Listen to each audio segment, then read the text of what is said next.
Hey yo, are you ready? Are you the Gunners? The Gunners Mania, ketemu lagi malam ini bareng gue. Ya, congratulations, akhirnya guys, Arsenal kembali meraih kemenangannya melawan salah satu contenders, salah satu penantang juara, Leicester, guys. Arsenal menang 1-3 lawan Leicester di markas Leicester, King Fox Stadium.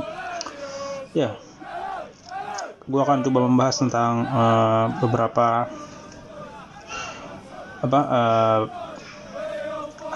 player rating terkait dengan rating beberapa pemain yang tampil di match itu 28 Februari 2021. Leicester 1, Arsenal 3.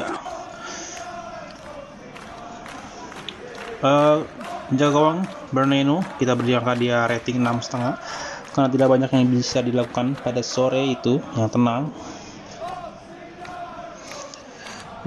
Bek kanan Suarez kembali diposisikan di sebelah kanan dengan nilai 7, dia bermain bagus menurut saya, maju dengan baik untuk mendukung peran PP yang ada di sayap kanan, memberi umpan melebar saat pemain sayap itu masuk ke dalam.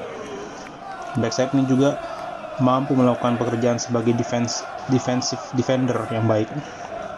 David Luiz, pencetak gol, kita beri angka di 8, menyamakan kedudukan yang sangat penting untuk mengubah momentum bagi Arsenal.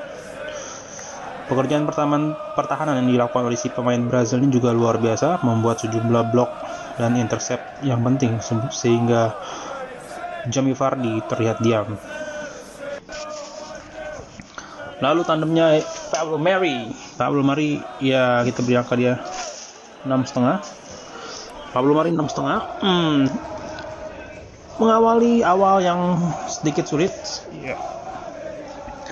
Ketika ia gagal menutup pergerakan dari Yuri Tielemans untuk membuka gol pertama untuk Leicester, tetapi pulih, dia kembali bangkit dengan tampil solid di belakang. Lalu bek kirinya Kieran Tierney 7, kita beri penampilannya cukup bagus seperti biasa.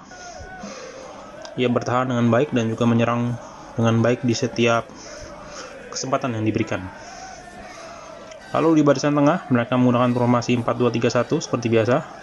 Ada Mohamed Elneny dan Granit Xhaka. Mohamed Elneny kita beri dia nilai 6,5 sama seperti Mari. Dia cukup tenang, dia cukup memiliki energi mengejar bola. Lalu tandemnya Granit Xhaka kita beri dia 7,5. Dia cukup mendikte permainan dengan bola dan tampil agresif dia cukup bermain baik lah selama permainan di King Power Stadium. Lalu bergerak ke depan ada Nicolas Pepe, kita beri dia angka 8, bermain di sayap kanan. Pemain asal Pantai Gading ini senang menonton saat dia sedang mood. Kita enjoy lah ya kalau kita lihat,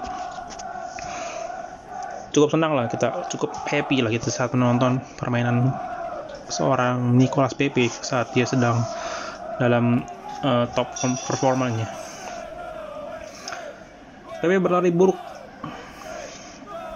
berlari sangat buruk. Lalu Luke Thomas yang menjadi bek kiri ya dari Leicester benar-benar compang-camping di babak pertama dan kemudian menyebabkan banyak masalah bagi Ricardo Pereira setelah jeda. Menutup pekerjaan sore yang baik dengan sebuah gol dan satu buah assist.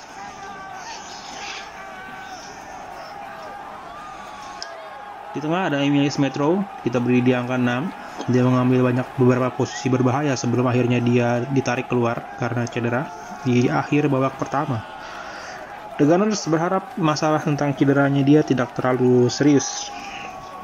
Lalu di sayap kiri India salah satu pemain yang cukup bermain baik selain PP, yaitu Willian kita beri dia angka 8,5. Tadi Emile Smith-Rowe hanya 6 mungkin karena cedera itu ya.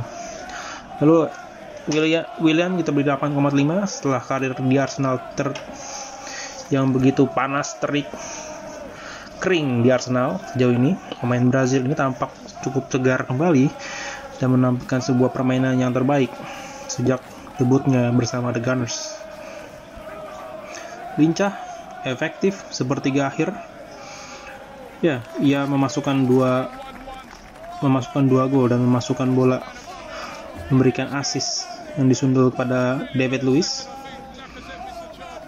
Sebelum dengan cerdik dia memanfaatkan peluang di depan gawang untuk 1 gol lagi. Nicolas Pepe yang membuat kedudukan menjadi 3-1. Lalu satu lagi pemain yang cukup bagus dalam permainan, Alexandre Lacazette, kita berangkat 7, menjadi kapten dan memimpin lini depan dengan baik, membantu dan membawa rekan-rekan menyerang dalam permainan. Dengan permainan yang bertahan sedikit efektif, pemain asal Perancis ini juga tegas dalam membuat The Gunners unggul dan dari titik penalti sebelum turun minum. Lalu pemain pengganti yang masuk yaitu Martin Odegaard, kita beri dia 6,5, bermain dengan baik sebagai pengganti dari Emile Smith Rowe. Cukup cerdas pergerakannya, tetap hidup dan mampu memberikan banyak kontribusi. Lalu Thomas Partey juga masuk, membantu dia menutup pertandingan The Gunners dengan baik. Lalu Pierre-Emerick Aubameyang 6,5 juga, sama mereka bertiga, Odegaard, Partey dan Aubameyang, 3 pemain pengganti. Dia datang sedikit terlambat dan tampaknya ya tidak menjadi masalah banyak untuk The Gunners. Lalu ada berita lain, Bung, guys, terkait dengan pelatih kepala kita, yaitu Mikel Arteta. Laporan terakhir adalah Mikel Arteta akan menjadi salah satu opsi pengganti bagi pelatih Barcelona Ronald Koeman. Pelatih Arsenal Mikel Arteta adalah salah satu nama yang masuk dalam radar Barcelona sebagai calon pengganti Ronald Koeman.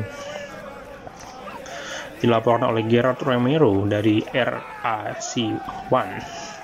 Ia dianggap sebagai opsi terbaik oleh calon presiden Joan Laporta jika ia akan memenangkan pemilu dan membawa perubahan. Namun, laporan tersebut menyatakan bahwa ini hanyalah salah satu dari sedikit kemungkinan. Prioritas dari Joan Laporta tetap pada Ronald Koeman sebagai pelatih kepala Barcelona. Nama Arteta adalah salah satu dari beberapa nama, hanya jika orang Belanda itu tidak dapat melanjutkannya. Arteta telah sepenuhnya membenamkan diri dalam upaya kepelatihan sejak 2016. Setelah menghabiskan waktu sebagai asisten pelatih dari Pep Guardiola di Man City, ia kembali ke Arsenal sebagai pelatih pada 2019, di mana ia sudah menjadi pemain di sana selama 5 tahun. Pelatih asal Spanyol itu setelah memenangkan Piala FA di musim debutnya bersama The Gunners. Dia juga menghabiskan banyak waktu bersama di bawah Guardiola di City dan membantunya secara besar-besaran untuk mempelajari segala seluk-beluk jabatan manajerial serta prinsip-prinsip permainan posisi yang membuat Pep Barcelona dan sekarang Man City pakaian sepak bola yang dominan. Namun Ronald Koeman telah melakukan pekerjaan yang layak di Barcelona. Pelatih asal Belanda itu juga pernah melatih klub Liga Premier Everton dan klub lain, di mana Mikel Arteta menikmati mantranya dalam karirnya sebagai pemain. Namun Koeman telah bertanggung jawab atas tim dalam keadaan yang transisi besar-besaran. Sementara Arteta di atas kertas terdengar sebagai kandidat yang baik karena pengalamannya di bawah Pep. Ya, dan Barcelona mungkin akan membuat taruhan besar sekarang, bahkan di bawah presiden baru, dan cukup beresiko, di mana Arteta sebagai kandidat kuatnya bila dia kembali menjadi presiden Barcelona, karena dia tidak terlalu pengalaman sebagai pelatihan dan juga manajerial. Oke, itu aja dari gue. Dan berikutnya mungkin Arsenal akan menghadapi Burnley. Burnley baru kalah 0-2 ya, 0-2 lawan Liverpool. Semoga tren positif ini kembali di weekend nanti. Oke, itu ya guys. Terima kasih. Thanks for watching.